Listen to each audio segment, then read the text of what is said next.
Geometry. Proving figures are congruent using rigid motions. Okay guys, there's a bit of a typo here. So we're doing 3.2 and it's confirming that something is congruent, guys. Okay. Alright, so here we go. Could you write in the definition, please? Two plane figures are congruent, right? Before we could see what is congruent, we need to know the definition of congruence, right? So figures are congruent if and only if, right? You could go IFF if you wish. That is just biconditional statement. For example, if A then B is different from if B then A. What if it goes both ways? Then we put double arrow like this. A, if and only if, B, right? So this is the if and only if. It means that the A is equal to B and B is equal to A. Okay. So basically, if two planes are congruent, if the following things are true, and if the following things are true, then two figures are congruent, right? So if and only if, one can be obtained from other by sequence of rigid motions. And there are three kinds of rigid motions: translation, reflection, and rotation. Alright guys, we are going to do two of those in A over here. For A, let's go from A, B, C, D to E, F, G, H right here, guys, right? If you noticed, I could actually go from A to B like this. Let's have a arrow right here, guys, okay? And let's see.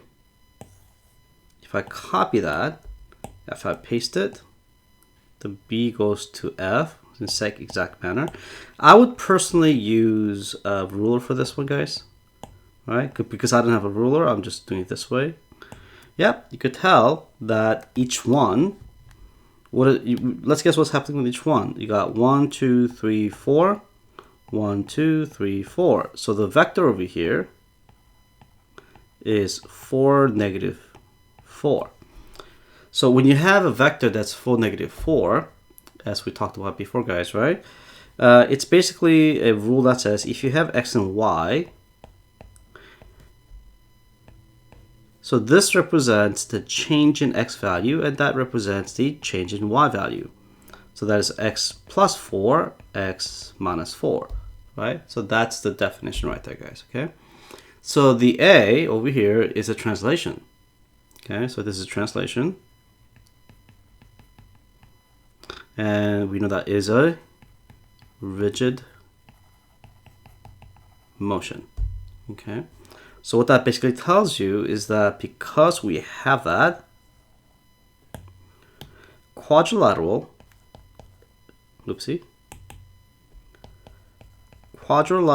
ABCD is congruent to quadrilateral EFGH. So basically what that literally means, right, is that it doesn't change the shape at all, okay? So to give you more definitive definition, that congruence means that corresponding angles and lengths are the same.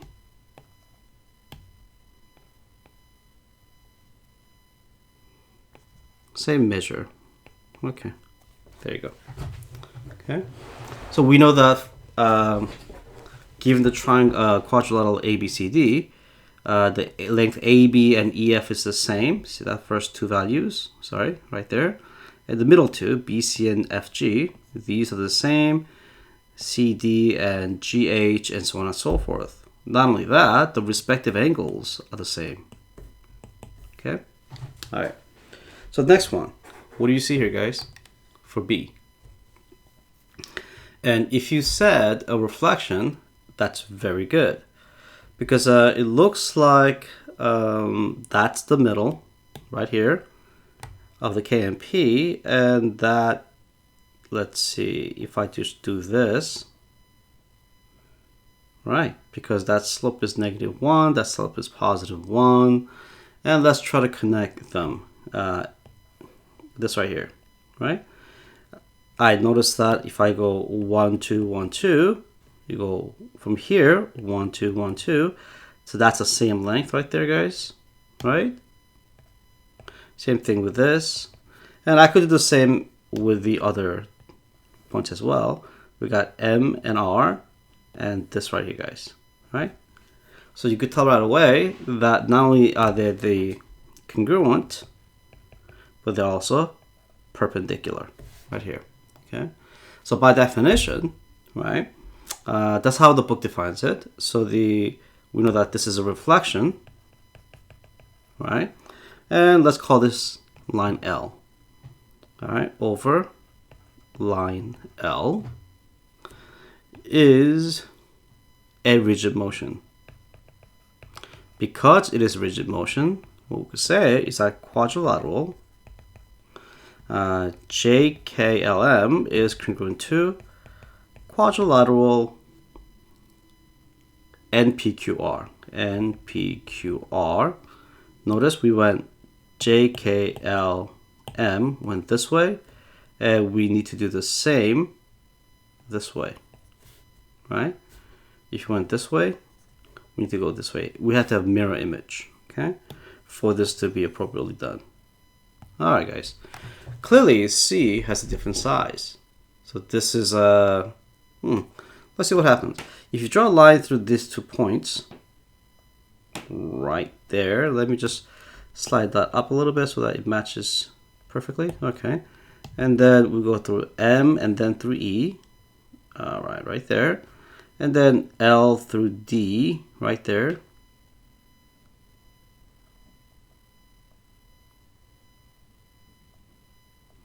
I think that's it. It's a little bit off, actually. Let's try that one more time by zooming it in. Couldn't really see very well. All right, let's try that one more time. This is so much easier with a ruler. All right, there you go. I think that might do it. And I'm gonna have to move it just a tiny bit, slightly off. There you go. And then what's gonna happen is that it should cross at a single point right there, right? So that's dilation. This is a point of dilation.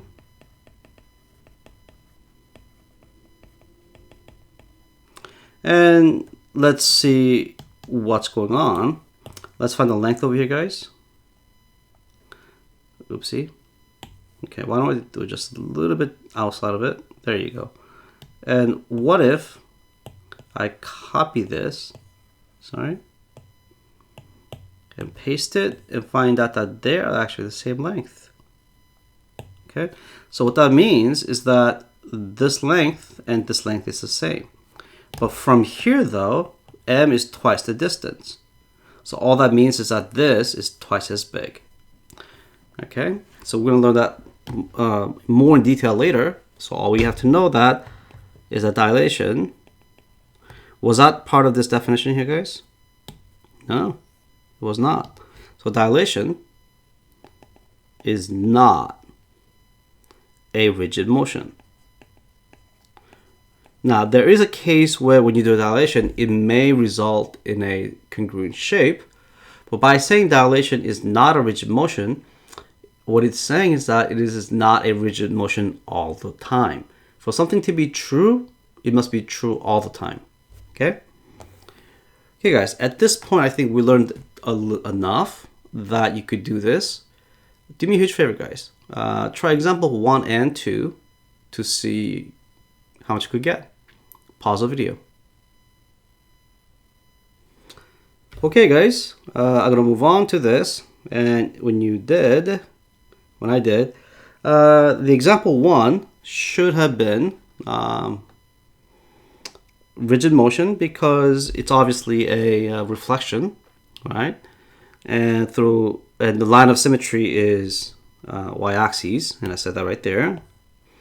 And the reflection is a rigid motion. This one, we know that in the past we learned that 90-degree kind of rotation through the center of the rotation has to be origin for this rule to work, is xy is equal to negative yx, right? And if you do each individual point, that was the case.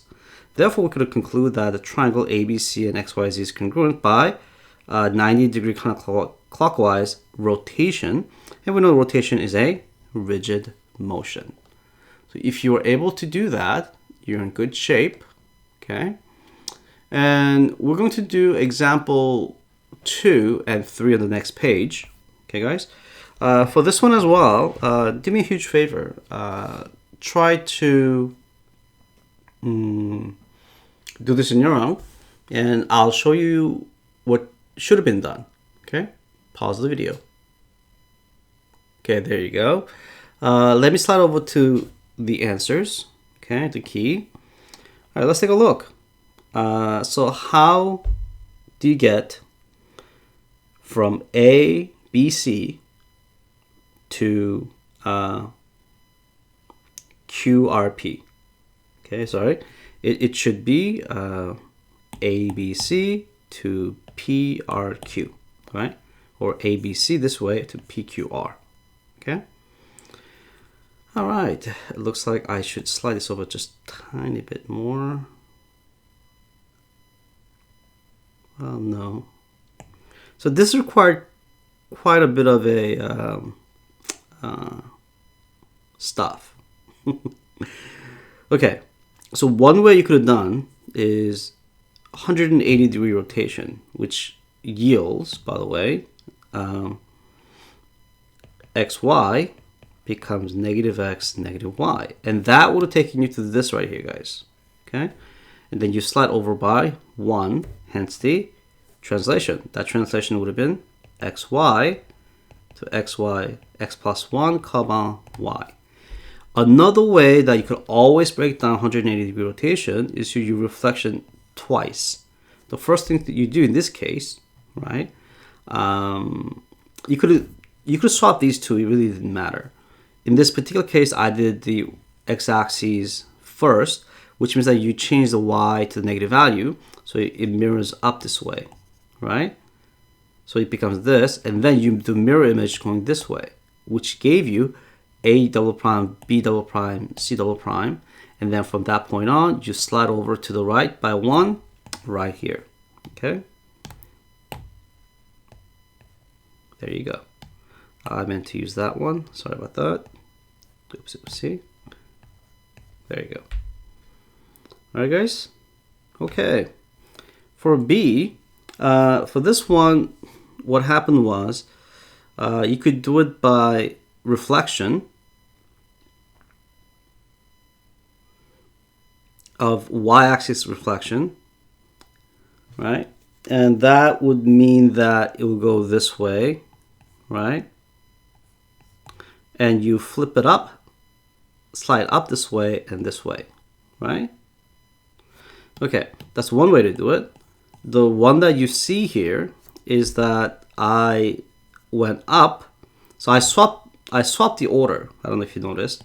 Over here, I went to xy became x plus 2 y minus 10, right? I'm sorry, this is the A, right? And then what happens when you do that? It goes right by 2 here, comes down by 10, right? And then you mirror this way, okay? Or you could go reflected this way, which is what happened over here. And then what happened was, see this right here, guys? You have to go right by 2 and come down 10. Right 2, come down 10. Remember, guys, this is 2 right here. So which means that half of the tick mark is 1. So that's like the trickiest part. So that was 1, 2. And we want 1, 2, 3, 4, 5, 6, 7, 8, 9, 10. Right? The other way that I had been doing earlier was I could just do arrow like this, right?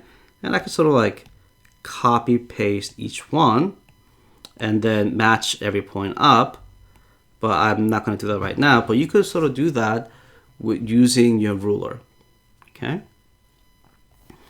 Okay, there's two ways to do example 3a, which is for you to use a protractor, right?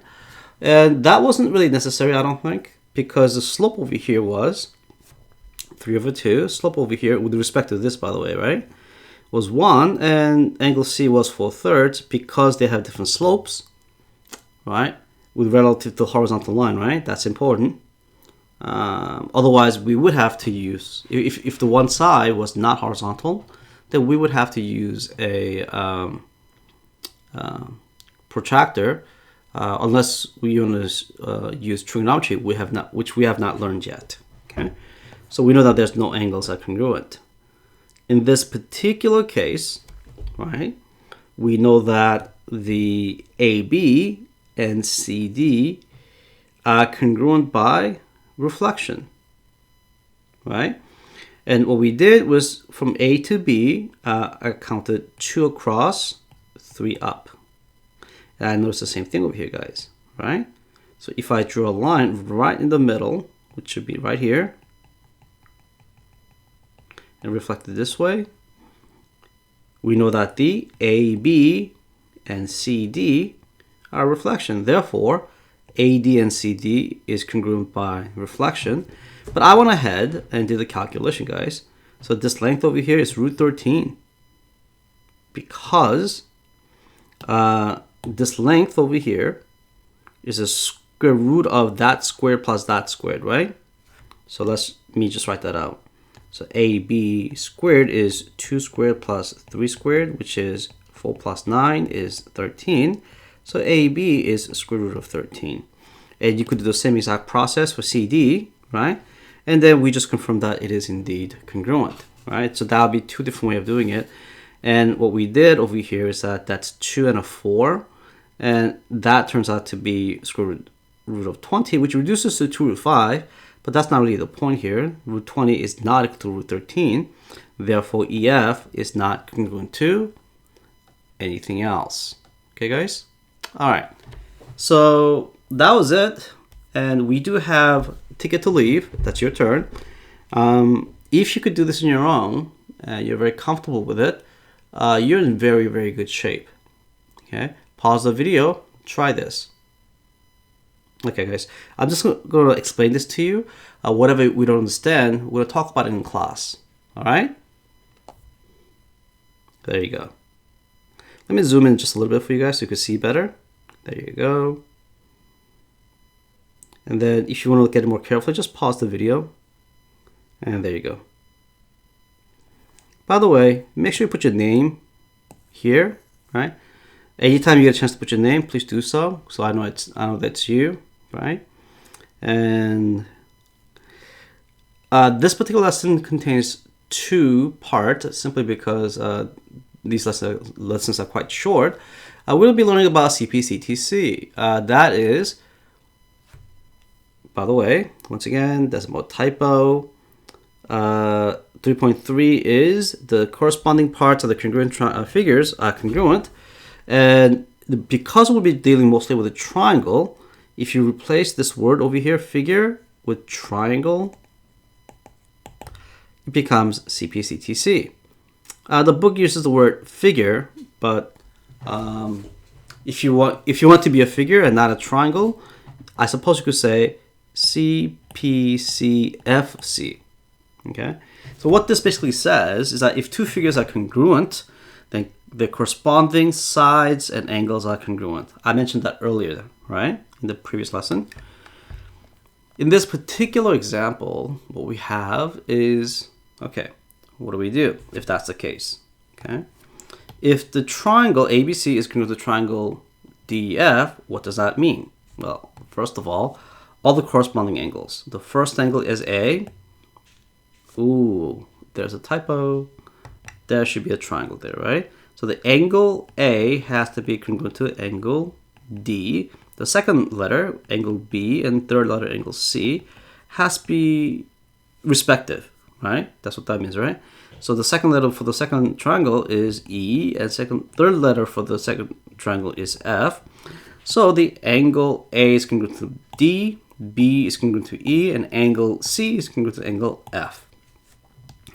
If two triangles are congruent, that must be true. And, right, segment AB, BC, and CA must be congruent to segment DE, EF, and FD.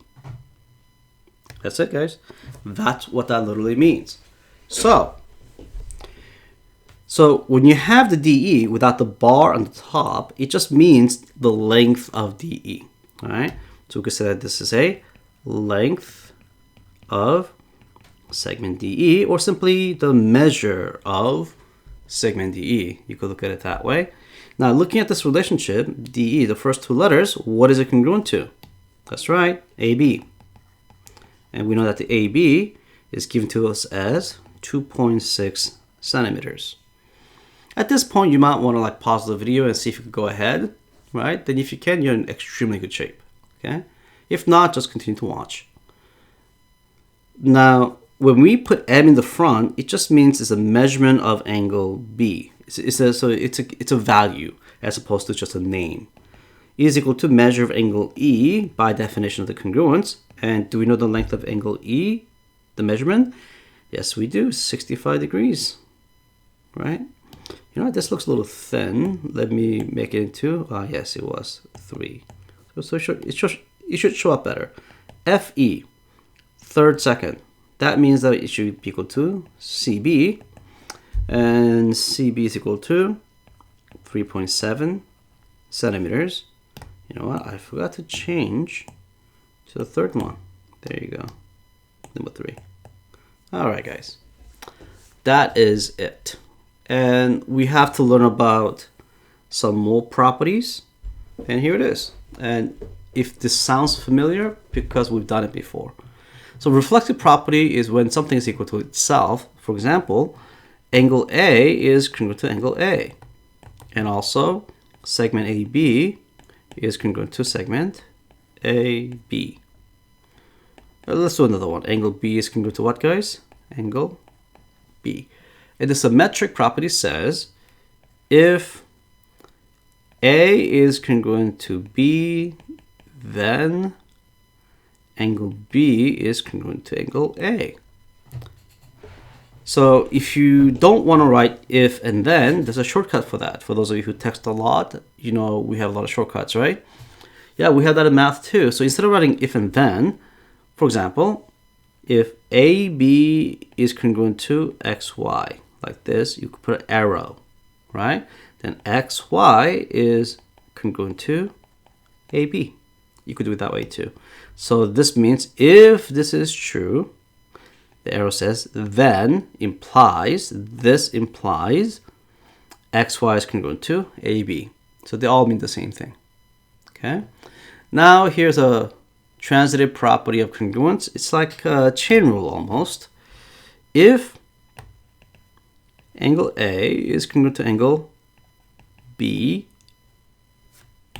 and angle B is congruent to angle C, then.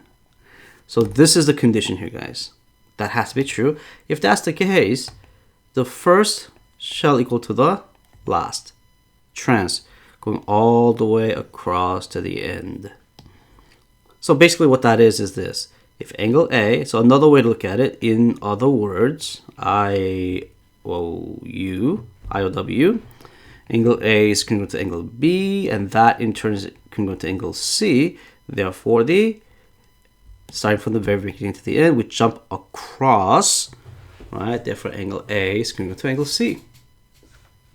All right, guys? All right, so using that information, we're going to be solving this out, guys. All right? All right. So, once again, if you could do it ahead of me, then that's fine. Go right ahead. AB is equal to what, guys? AB, for the first two letters, is equal to DE, right? Is equal to DE, right? By definition of congruence, right? Right, this is by definition of congruence.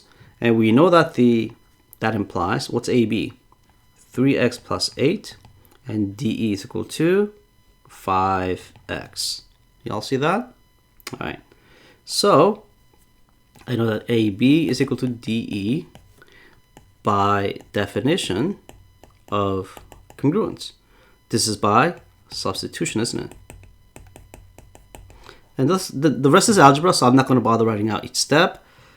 That is, subtract 3x from both sides, which is 2x. By the way, when I say that, I meant naming each step, right? I'm going to divide both sides by 2, or simply think 2 times what is equal to 8. And that what, therefore, has to be 4. That was it. So basically, the question is asking, find the length of the angle measure. So we're not done, actually. We're not done at all, right? So it's looking for AB, right? So therefore, then AB is equal to what? 3 times x plus 8. There you go. But x is 4, so that must be 20. So that right there is the correct answer, 20. All right, guys? All right. How about D? DE. What is DE equal to? Oh, that one. Okay. You know what? Let me move this maybe over here so we can see a little bit better. There you go. And DE is defined to be 5x. But what is x equal to? We just found 4. That's right. It too is 20. How about angle D? According to this, D and A should be the same because those are the first letters, right? So D is congruent to measure A, and that is by definition of congruence. Yes? And then what that means is that, what's angle D equal to? 6y plus 2 is equal to angle A, which is 5y plus 11. That's by substitution. There you go. And then what can I do? Yes. Subtract 5y from both sides. Then y plus 2 is 11. Subtract 2 from both sides. Y is 9. Of course, we're not done. So angle D, by definition, is 6 times y plus 2. But y is 9. And that gives you 56 degrees. Yes? All right. There is another question here about AC. You know what? Let me just make up a question over here. That'd be kind of fun, right? So let's say that AC is a squared. And what does AC equal to? The first letter, then DF, right? The DF, let's say, is equal to 3A plus 28. Because I want to introduce a little bit of factoring from algebra. So if I'm looking for AC, it's find AC, and we say to ourselves, hey, what is AC equal to? We know that it's equal to DE, right? By definition of congruence, and by substitution, A squared is equal to 3A plus 28. Move everything to one side of the equation. Do you remember this, guys? That's right. And that's what you would do. Right? Let me just push that up just a tiny bit to give myself a little bit more space. There you go. And then when you factor that, what do I get? That's right. It's A plus 4, A minus 7. When you set each one equal to 0, A is negative 4 or 7. So at this point, you need to plug the values in to see which one works. And as it turns out, the AC is equal to A squared. It's either negative 4 squared, which is 16, or 7 squared, which is 49. And also, you should probably plug this back into this one to confirm that they are, in fact, both 16 and 29. As it turns out, it is. And there you go. All right, guys. That was a nice review of the algebra from last year, isn't it? All right, guys. Last set of problems and we're done. So we have a proof. How do you do proofs? Okay. All right, guys. So here it begins. You know what? Why don't I hold off over here? I like to do this in class. So I'll be doing the proof in class here, guys. 3, right here. You got 2 proofs. And if you like to work it out yourself, go ahead. But try to do it in a scratch paper because you should probably fill this in with me. And in addition to that, there is a your turn. If you like to work on it, these two, go right ahead, right? And I'll show you the answers to those. Here you go, guys. That is the answer to the first 2. But the proofs, we'll do it in class, okay? All right, guys, that's not for me. I'll see you tomorrow. Bye-bye.